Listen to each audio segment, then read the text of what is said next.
Okay, so now we're going to go through and develop the area-Mach number relationship. Area-Mach number relationship. What is that? Well, let's derive it first, and then I'll tell you why it is incredibly and amazingly important for everything dealing with supersonic wind tunnels and for rocket nozzles. It's really necessary. Now, the first thing we need to realize is that we're going to use quite a few of our equations to develop this. And the first of those is simply our continuities. We're going back to the continuity equation. That one did have a purpose. And so continuity simply said that rho 1, u1, a1 was equal to rho 2, u2, a2. But I can think about that slightly differently. First off, you already know that this is a mass flow rate, right? And that one's a mass flow rate as well. It's not a terrible thing.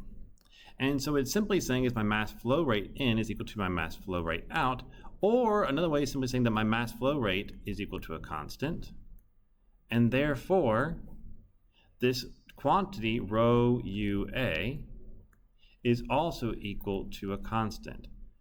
That quantity does not change.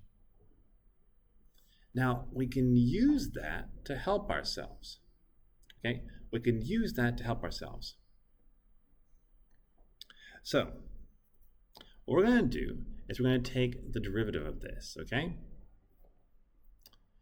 Let's see here. So we're going to differentiate. There you go. Rho UA. Now I could do the full differential, but it is absolutely horrible to behold. And it's not very fun to look at. So I'm not going to give you that full setup because it takes a very, very long time to begin to calm that down. But I will let you know when it jumps in. So if we differentiate rho UA, the mass flow rate, and then we divide just by the definition of a mass flow rate,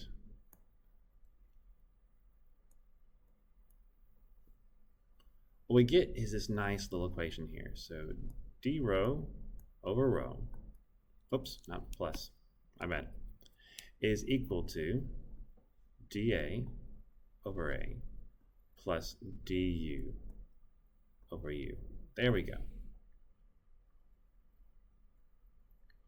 And that's going to be all equal to 0. Okay, so these steps I am going to skip over. Just say math. But it comes to this nice little equation. And when it does, this is where we begin to get our area-Mach number relationship.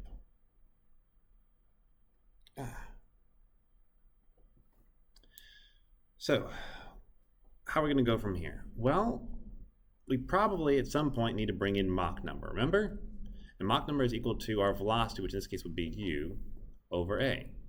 And a is the big thing here. We know what a is. A is equal to, well, a squared is equal to dp over d rho. Now, if you look over here, you don't see any dp's and d rhos. You see some d rhos, that's it. And so we're going to need to try to bring that in. So how are we going to do that? Well, it's not actually too bad. So let's look at this. So we want a dp. We would like to cancel that density because we're just trying to get it by itself here.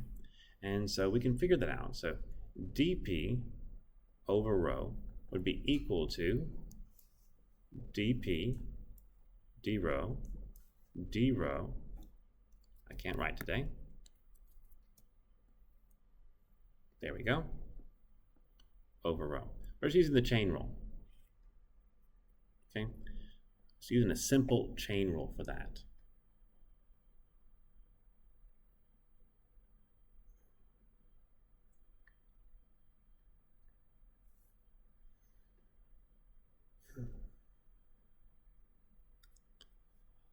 And also we can tell that is going to be equal to negative u du. Where does that come from? Let's see, back here. Yes. Well, that's coming from a very, very long equation. So I'm going to ask you to trust me on this one. It's not something I want to go through all the steps for. Okay, now if we use that, we can start plugging a lot of things into this and beginning to solve for them. Okay, we can put a lot of things into this and begin to solve for them.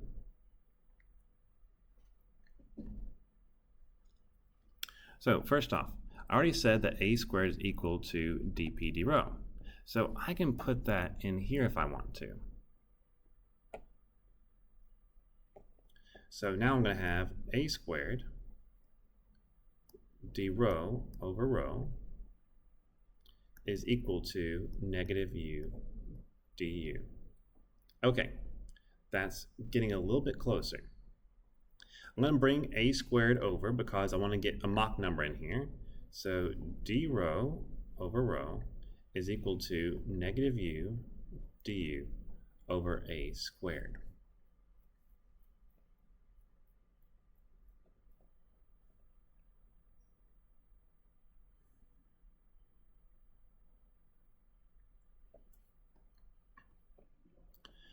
And well, we have an a squared on the bottom. Wouldn't it be nice if we had a u squared on top?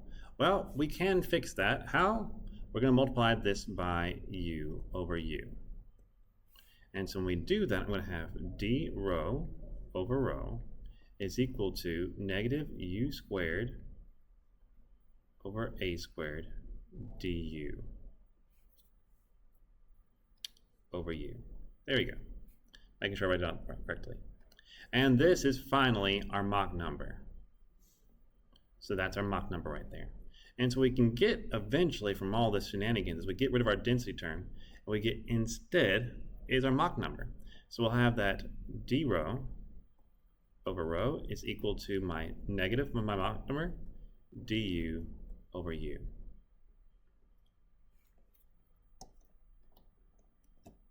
So I'm going to take this, I'm going to plug it back into my initial equation. And when I do that, I get a nice simple equation that looks like the following. Well, it won't be simple to begin with. I'll simplify it after one step. So negative my Mach number squared du over u plus du over u plus dA over A is equal to 0. Or, in the nice form that we actually use in class, is dA over A is equal to my Mach number squared minus 1 times du over u. Cool. Now we got an equation here. This is the area-Mach number relationship. And the question you might ask yourself is, well, okay, so what? And that's really reasonable. Like, why do you care about this? Why do you care about this? Well, let's do some tests here. So let's say I have a Mach number that is less than 1, okay? If I have a Mach number that is less than 1, then m squared minus 1 is negative.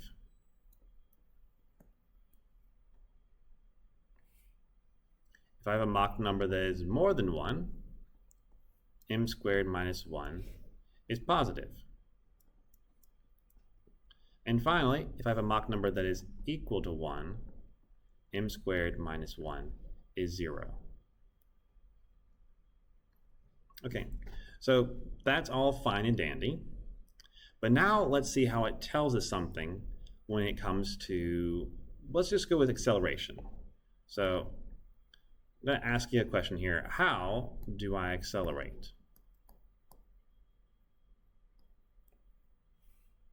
Well, in this case, it says negative dA over A is equal to du over u. In the second case, it says dA over A is equal to du over u. And in the last case, it simply says that dA over A is equal to 0.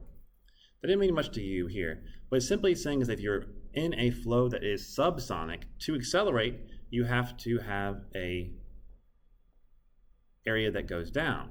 So I have 1 right here, I have 2 right here, and that simply says that if I want to accelerate, A1 must be more than A2, or otherwise A2 must be less than A1.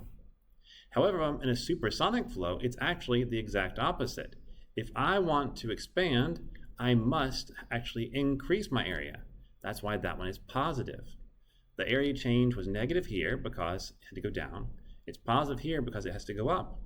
So that means that for 1 and 2, area 2 is more than area 1. And finally, my last case, if I want to stay the same velocity,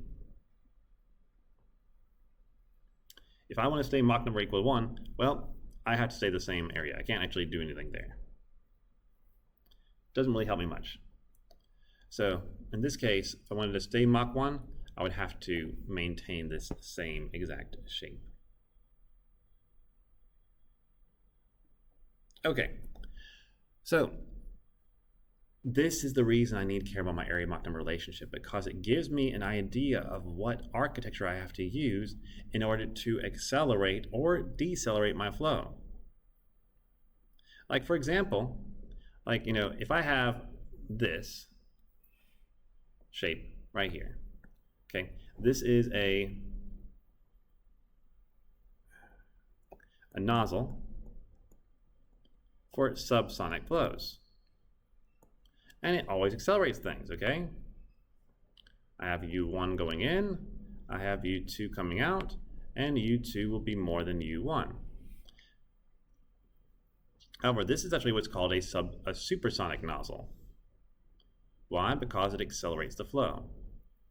I have to do the exact opposite thing to get the same effect. And it's all based on whether I'm supersonic or not. As soon as I get above Mach 1, I have to switch my architecture. And this equation tells us that. So that's what we care about the area-Mach number relationship. And while we're not going to go back to that equation all the time, it's simply helping us develop the fact that what we did for a subsonic flow to accelerate it and decelerate using nozzle diffusers is the exact opposite for a supersonic flow.